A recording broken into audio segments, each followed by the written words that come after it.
In this video, we're going to go behind the scenes on the visual effects breakdown of Iron Man.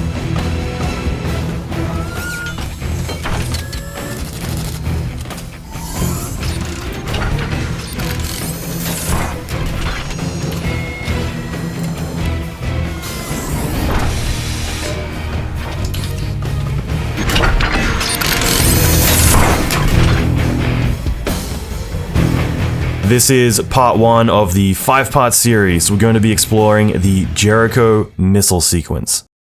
Throughout this video, we're going to dig deep into deconstructing the visual effects process for the film from the unique perspective of a visual effects supervisor.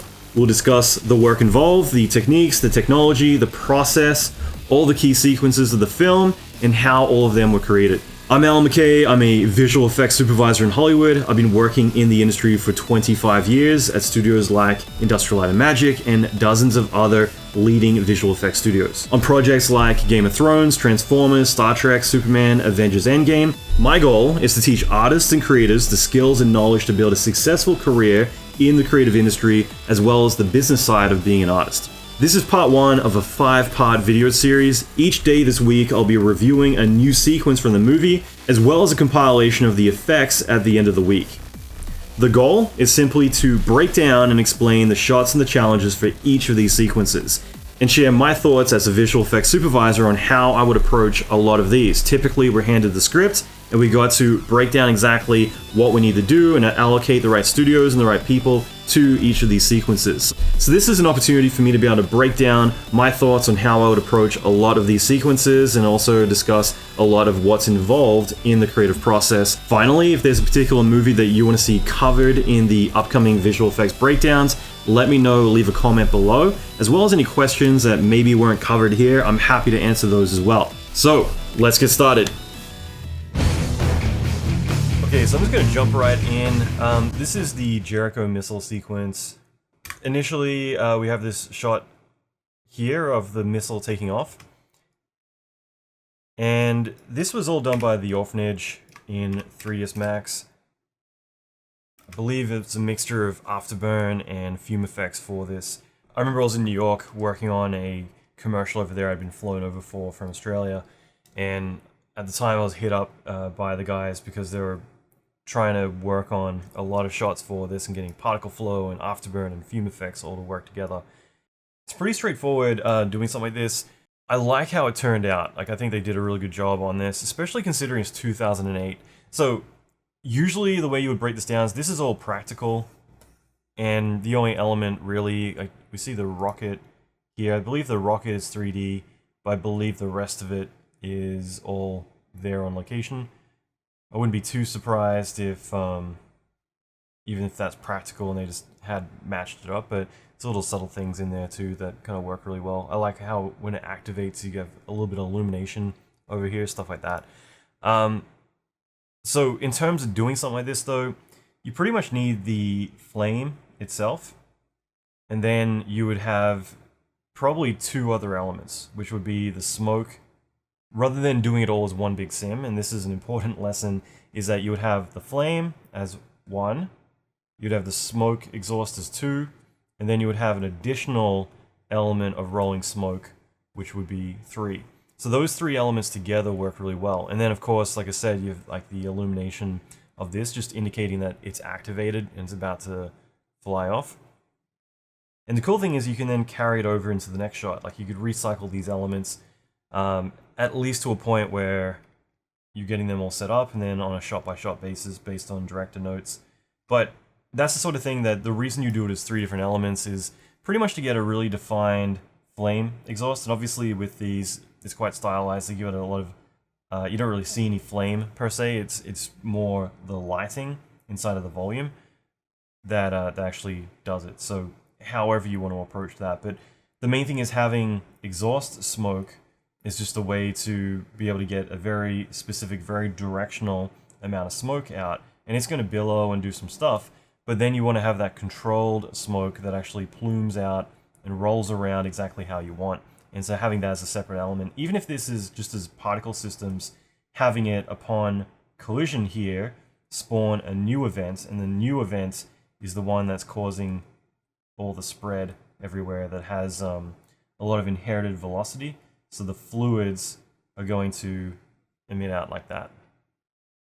So this is the continuation here, and same deal. New challenges here are that, especially again, I'm going to mention 2008 being the key thing, that you're not going to have super powerful machines. So usually the way I would approach it is to have a fluid sim for the smoke exhaust, and this is the bit that really sells the shot. It's the bit that's billowing and reacting to everything going on. Whereas then you have this straight stream of smoke here, which you can't really tell the difference, but the main thing is that this is actually a particle system. And the reason for that is that with fluids, you got to put it into a container. So at the time, having this in a container, it's broken down into voxels, and the more voxels you fit into a shot, the more definition, but also the slower it's going to sim. The thing is that it's contained, it's one static area. But as soon as you've got something this big, that's a big grid and a lot of wasted space. So it's a lot easier to actually do this as a particle system. So using afterburn makes more sense. And what you're doing is you're emitting lots and lots and lots and lots of spheres that sit on top of each other, and they build out the density to kind of create this effect, whether it's ray marcher or octane, one of the two to get this effect. The thing is that this is slower to sim, whereas this is a particle system, so it's practically real time. But this is actually faster to render. This is actually slower. And the reason for that is because all of these volumes are overlapping on top of each other, and they end up slowing down quite considerably because of that. There's a few things I've thought about in the past as to like ways that we could have always done this stuff that would have been a lot faster to implement, which would be a level set. So that way it kind of creates a more optimal version of it at render time. And the reason for that is like with the fluid grid here, each voxel can only have that one voxel occupy space at a time. Which means like with a ray marcher shader, which is what all of this is, voxels are ray marchers, which is a ray of light marches through the volume. The more samples, the slower it's going to be, but the nicer quality all the shadows and the volume will be. And the thing is, when it's all these spheres are overlapping on top of each other, it's got a lot more stuff to calculate, whereas like with the grid, every voxel is just one voxel. It's not several different voxels all sitting on top of each other, if that makes sense. Anyway, so we have a 3D missile, and then we have a particle system here. Like I said, I would always make a flame element in there, but perhaps it's just a nice attenuation omni light, something like that. But the main thing is the lighting is affecting all of this. It's got a nice fall off here, so that way, you know, it feels like the fire, which is a light source, of course, is illuminating the smoke. But then you have this particle system of blobs, essentially, going down here. And then you've got your fluid sim, which sells the shot. You know, without this, the whole thing would feel a little bit more vanilla. But by having the residual smoke here actually simulated lingering around, it looks kind of cool. And then you have it in this shot here, which is a continuation. So again, I'm picking this apart frame by frame, which is not what it's intended to do, but you can kind of see all the puffs of smoke that kind of, you'll notice they're quite static. They'll float away, because essentially they are just blobs all lined up. So you get this kind of swirly thing like that, but you'll see bits like this that they don't really roll on itself, it's just moving away. So that's typically how we did things in the past. And then you have this element here. Now, I believe Michael Spohr and Mike Janov did these shots. I'm not sure of who did what and what, but I believe they did the majority of these shots in the sequence. I definitely know Mike Janov was primary on this. So, shout out to Mike if you're watching. But one thing I will mention, because I think these are really well done, and again, 2008 is the big thing. I remember talking with the guys about the machine specs, because I was speccing out for a very big movie involving lots of fluids at the time, so I was curious to see what machines they were using. They were all using box machines, BOXX, which are very pricey. I started looking into it. I'm like, no, I'm just going to make my own from scratch. And they're all 8GB of RAM in each one. I forget what the CPU specs were, but that these days is not much. Like, I don't have a machine that's less than 128 gigabytes of RAM these days. And, 8 gigs is pretty much less than I think most of our phones have these days in terms of RAM. So I just mentioned that because there's certainly things that you can improve on something like this. Main thing is resolution. I think some of the explosions were 500 by 500 in terms of voxels.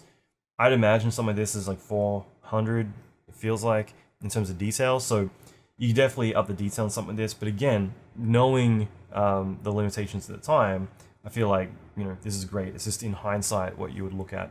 The one thing though that always kind of caught me about some of these shots is that they're very opaque, which again is just something that back then you would do, but by lowering the opacity down, it isn't going to make all this transparent. This is always going to be very thick, but it will make the edges a bit more transparent, and it will give more range to the color information. So the shadows and lighting will be able to step through the volume a lot more.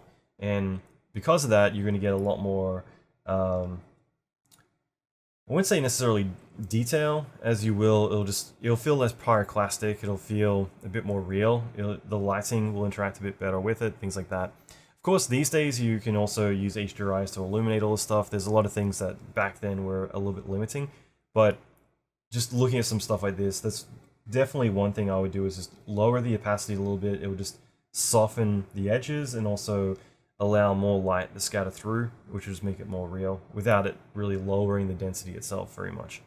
And then you got this shot here, which is kind of cool. This, I think, is just a lot of fun to do something like this. So if we just pay attention for a second, the rocket itself is just hand animated.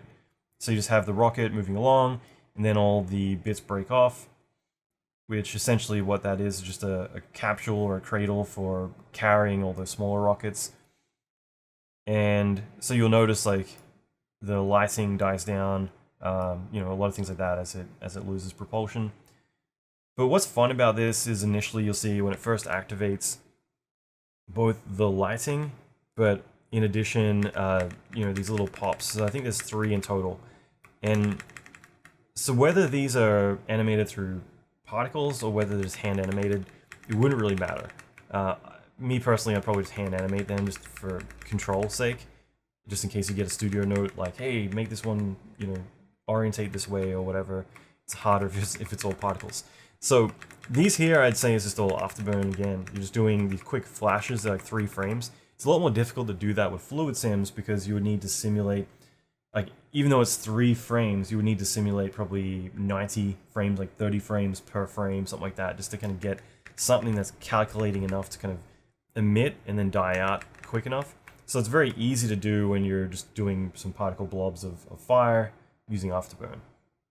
And then I like that as a nice touch of having all these kind of illuminate on, just like the tip was before the rocket took off. But also you'd have like another effects element. There's lots of little secondary, subtle effects elements going on that just kind of make this up. Now, the other thing is that we got all these little mini rockets, and you'll see that they all then grow out, and like the tips all grow out, and they activate and fly off. Now, you could do this whole thing as a particle system, and that's probably how I would personally do it. So all of these initially, this is how I would do it. I'm not saying that this is how it was done, but if this is the rocket, let's just pretend this is a badly drawn rocket. So if this was the rocket, you would have all the smaller rockets all parented inside of it. And the way that I would personally do it, I feel like it probably was like they're all physically there, and then there's a keyframe to turn animation off, and then these ones emit on, but I would just attach them all to it. So that way you have all the big pieces break off and reveal everything underneath. And I would just have all these as a particle system live the entire time. So as the rocket is moving along, all of these are just parented to the rocket, which is a 3D animated model, so it can do that. And then what happens, like if that was an event, that was the attach event, then at a certain frame, so we'll just pretend this is like a stopwatch, at a certain frame, it's going to activate them going live. Okay, and that means that all of these guys then fling out all over the place. And then the next one is where they would then do a couple of things. One would be, I was going to say P for propulsion, but essentially they would start flying. So they kind of shoot out with an initial velocity, and then the actual rockets activate and they start moving. But in addition to that, you would have it spawn the smoke and fire, right? So this is kind of you building out a system for doing something like this. But all you're really doing is you're getting one of these guys. And there's also, I'm just going to put A and M for a second. I'll explain in a second. But you're just going to get like a little flame or something, which is a particle system. And then you're going to, in a moment, have the smoke trail as well, which will be coming off of it.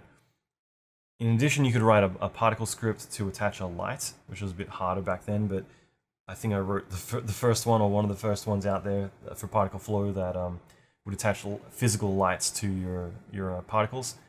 But all of that would create the nice kind of effect of the fire trail, and then you got the smoke, and all that stuff. Now, in addition to all this, the one thing I mentioned was A&M for anim. So one thing that does happen is you got these, you know, the tip, the feathery, the back fins, was called fins. So you got these guys, they actually grow out. So initially they're just looking like this piece here, but then these guys grow out afterwards. Now that would just be a matter of when it goes to the new event, you might have some additional geometry which just animates fanning out. It's not that difficult to do, and that's all part of it. So as they go live, they shoot out still in kind of cylindrical format, and then as they go into the new event, which is where they get propulsion, they also get these fins animating out on that instance geometry. And then you have the little flame, and then you also have the smoke trails and all that other stuff happen. So it's pretty straightforward to do, but it's fun doing this sort of stuff because you get a system that's actually thinking for itself and it's doing a lot. Like I said, there's a lot of stuff before that happens that actually is a bit more choreographed and a bit more hands-on. So like I said, there's like 3 pops of afterburn kind of particles for the flames. There's also little elements in here that just kind of sit around the rockets as they activate, just to kind of give it some volume, I think, and yeah, just make it look good. So then they all go live, and that's about it. You see all the trails, see the little fire, you see the illumination. Again, that could be through lighting, or it can be what we would call back in the day would be afterburn daemon. So afterburn daemon would be that you might start out fire here, but it's cool over here. So over the particle age, so PA for particle age, over the particle age, it would gradually die out. So you can control that with a curve or whatever, but the whole idea would be that this can be really bright at the tip, and then it's just smoke at the other end. So pretty straightforward, but really fun to do. If you guys ever want to see a tutorial on how to do something exactly like that, let me know. I'm more than happy to whip something up. It'll take about 10 minutes. So let's just get into this shot here. I'm just going to play it from here. Now, what makes this shot is the impact at the end. Like, all the stuff before it doesn't really matter that much. It's all about this moment here. And it's also not just the CGI shockwave hitting, it's the fact that it affects him.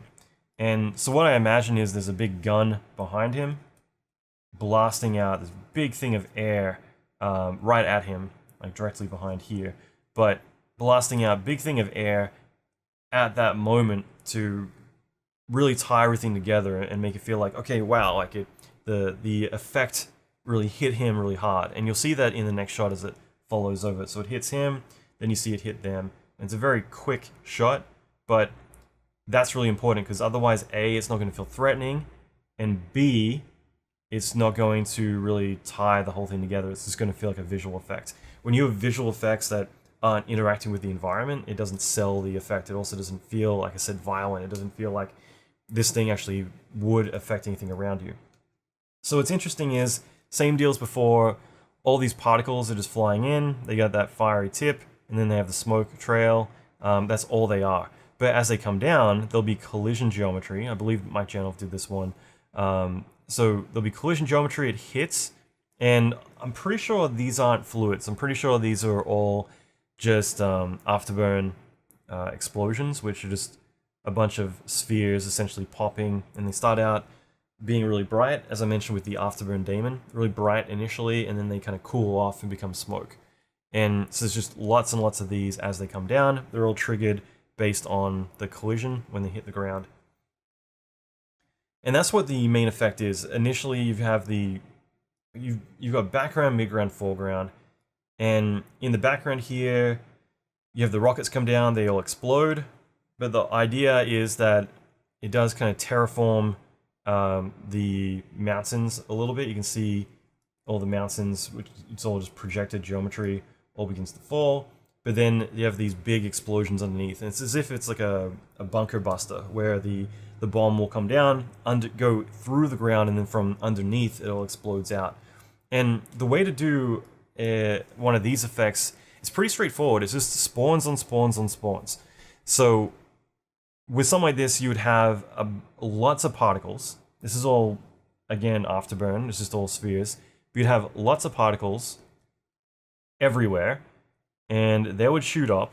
But as they're shooting up, randomly you would tell it to spawn more particles, and they're spawning trails. So if we were to go through it all, you'd have essentially a particle here, and then it's inheriting, like it has a lot of momentum to these, but they're spawning new particles everywhere.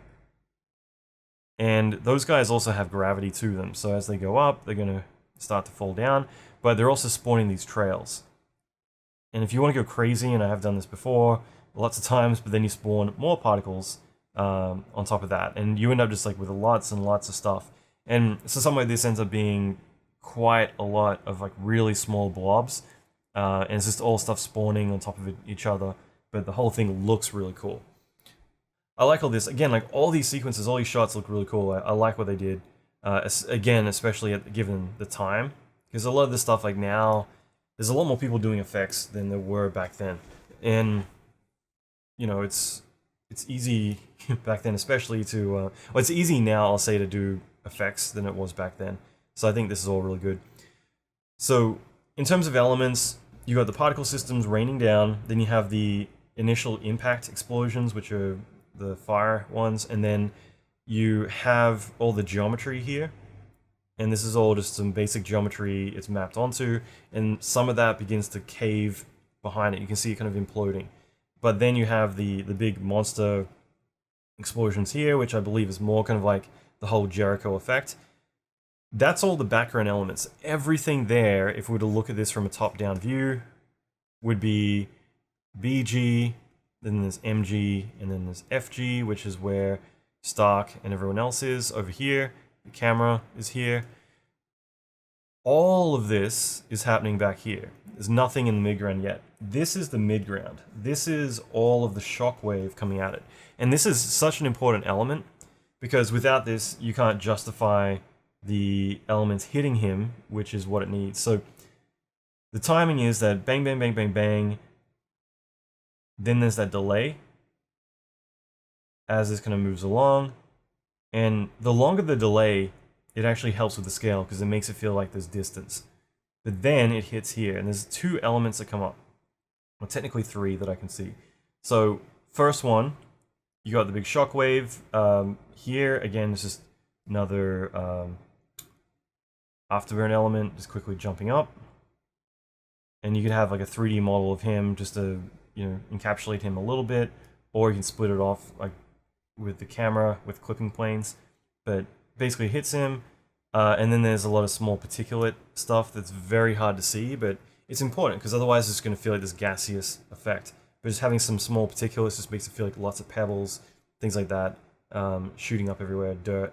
And then I do feel like there's some additional filler elements in here that just kind of like pop up around here. And if this was the top view, you got your camera, you got the talent, which is RDJ. So this guy here. Now, as you have this wall of stuff coming up over the terrain and everything else, and it's going to hit him, it mightn't fill out the frame as quickly as you want. So that's where it's just easy to create some additional elements. Like, hey, let's just get a particle system here and just spray it out to fill out this one element. Like you'd look in dailies or in comp, and you would be like, oh yeah, there's that one patch. Do I re-render all of this again to fill that out? Or do I just go and add some extra pops of dust over here to fill that stuff out? So that's what I feel is happening with these, just to kind of, basically because all of this is kind of a lot of negative space, it's just easy. You can see it kind of creeping in this first frame. There's some stuff pops in to fill it out. So I think it's good to point all these things out, mostly just so that way you understand, like, none of this is just one big system. Like, I feel like that's the big lesson with all this stuff, is that something like this is like, oh yeah, you just have an emitter with fluid and it kind of hits the ground and curls. Like, no, like you're choreographing everything, you're breaking down to elements, and you're getting the exact desired effect you want. And also you're making the right technical decisions based on, well, if I were to sim all of that, that would be weeks and I'd run out of RAM every time.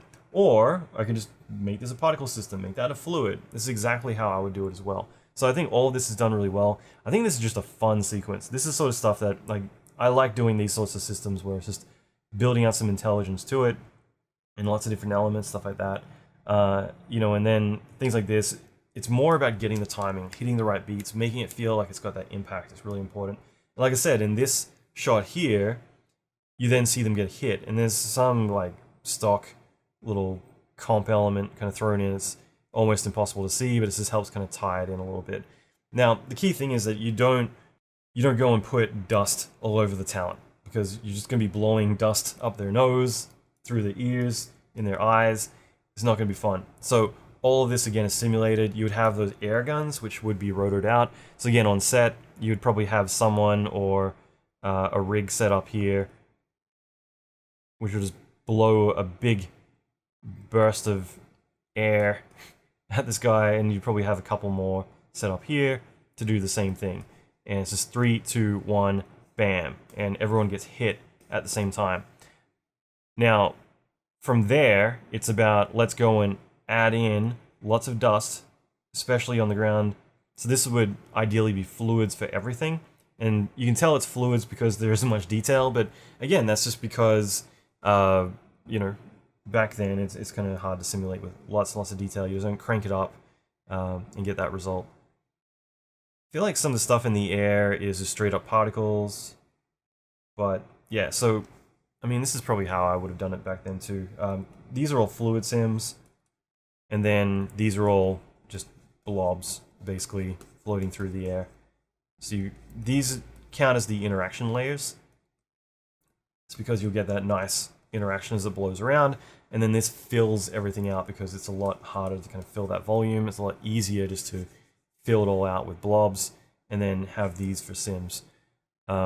So yeah, I mean, I would have done the exact same thing, and I think it worked out well. I think this all looks really good. I think what would have been kind of neat would actually be to still have that lingering smoke in the shot from like 20 seconds before. I think that would have really tied things together. I guess no one thought of that. And yeah, I like the transition. So you have the smoke, and then it transitions into this. I've always thought this was live action. I never really looked at it too closely, but now that I look at this, I think this is entirely 100% CG. So it's interesting. Because yeah, I never even bat an eyelid at this. I always thought it was just a really nice transition to go from this dust to opening this and all this blows out.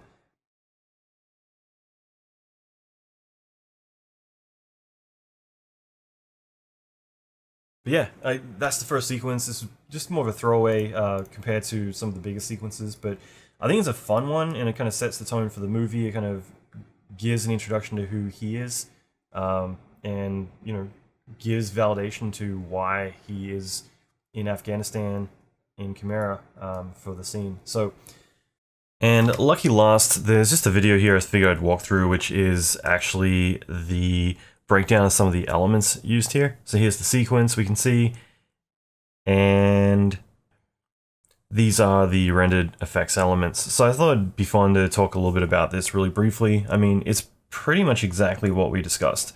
So just focusing on this, you can see the elements here. Usually you would render these all separately as much as you can, so that way you could add glow or color correct all the flares, stuff like that. But that's generally what you should expect. So there's the trails coming down, there's the impact explosions, and again, so for this, you would do the explosion itself, but then you can kind of see a very subtle shockwave of dust underneath, and that plays a couple of different roles. It's really important to have that because otherwise the fire is just going to feel like it's sitting on top of the footage. It's not really going to sit in there very well. By having this impact, not only is it going to make it feel like it hit it and it's affecting the terrain around it, it's displacing it, but on top of that, it's going to create a effect that's going to sandwich between the explosion and the actual background mountain.